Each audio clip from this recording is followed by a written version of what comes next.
வணக்கம்.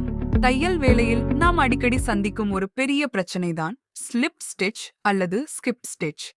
தையல் கோட்டில் அங்கங்கே தையல் விழாமல் கேப் விழுவதுதான் ஸ்லிப் ஸ்டிட்ச் அல்லது ஸ்கிப் ஸ்டிட்ச். மேல் நூலும் கீழ் நூலும் சரியாக இணையாத போது இந்த குறைபாடு ஏற்படுகிறது. இது தையலின் வலிமையை குறைத்துவிடும். இதற்கு முக்கியமாக 6 காரணங்கள் உள்ளன. முதல்லே காரணம், ஊசிக்கும் ஹூக்கிற்கும் இடையேயான டைமிங் சரியாக இருக்க வேண்டும். இல்லையெனில் தையல் விழாது. இங்கே பாருங்கள், ஊசி கீழே போய்விட்டு மேலே வரும் அந்த ஒரு நொடியில இந்த ஹூக் சரியாக ஊசிக்கு பின்னால் வர வேண்டும். 1 மில்லிமீட்டர் மாறினாலும் ஹூக் நூலை பிடிக்காது. இதுதான் டைமிங் இஷ்யூ.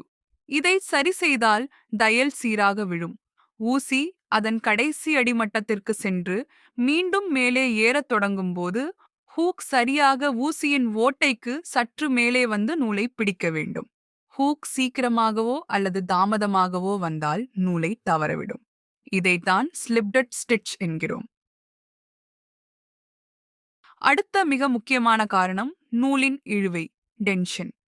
இது மிக தளர்வாகவோ அல்லது மிக இறுக்கமாகவோ இருந்தால் ஊசியினால் நூலை பிடித்து தையல் போட முடியாது. அதனால் தையல் விட்டு போகும். மேல் நூல் அல்லது கீழ் நூலின் டென்ஷன் சரியாக இல்லை என்றால் தையல் விழாது. எனவே தையல் விட்டு போகும்போது முதலில் உங்கள் மெஷினின் டென்ஷனை சரிபார்க்க வேண்டும். மூன்றாவதாக, ஊசி வளைதல் அல்லது விலகுதல், நீடில் டிஃப்ளெக்ஷன். தையல் போடும்போது ஊசி நேராக இறங்காமல் லேசாக வளைந்திருந்தாலோ அல்லது ஆடிக்கொண்டிருந்தாலோ அது நூலை பிடிக்க தவறிவிடும். இதனால் தையல் விட்டு போகும்.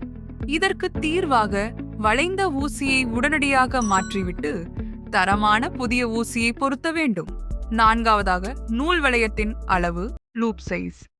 தையல் விழ வேண்டுமென்றால் ஊசி கீழே செல்லும்போது ஒரு சரியான அளவு நூல் வளையத்தை உருவாக்க வேண்டும். அந்த வளையம் மிகச் சிறியதாக இருந்தால் ஹூக்கினால் அதை துல்லியமாக பிடிக்க முடியாது.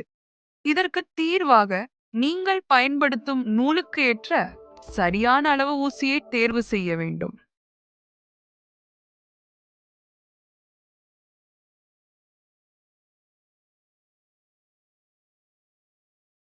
ஐந்தாவதாக, ஃபிளாக்கிங். தையல் போடும்போது துணி ஊசியுடன் சேர்ந்து மேலே தூக்கப்படுவதைத்தான் இப்படி சொல்கிறோம்.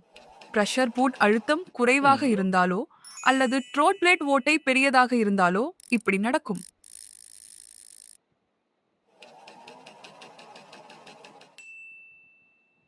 ஆறாவதாக, நூலின் தரம்.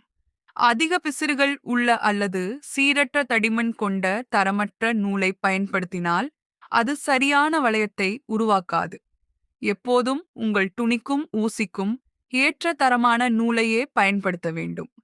தையல் விட்டு போவதற்கு காரணமான இந்த 6 முக்கியமான காரணங்களையும் அவற்றுக்கான தீர்வுகளையும் நாம் இப்பொழுது முழுமையாக பார்த்துவிட்டோம்.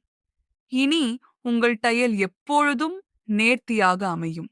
நன்றி.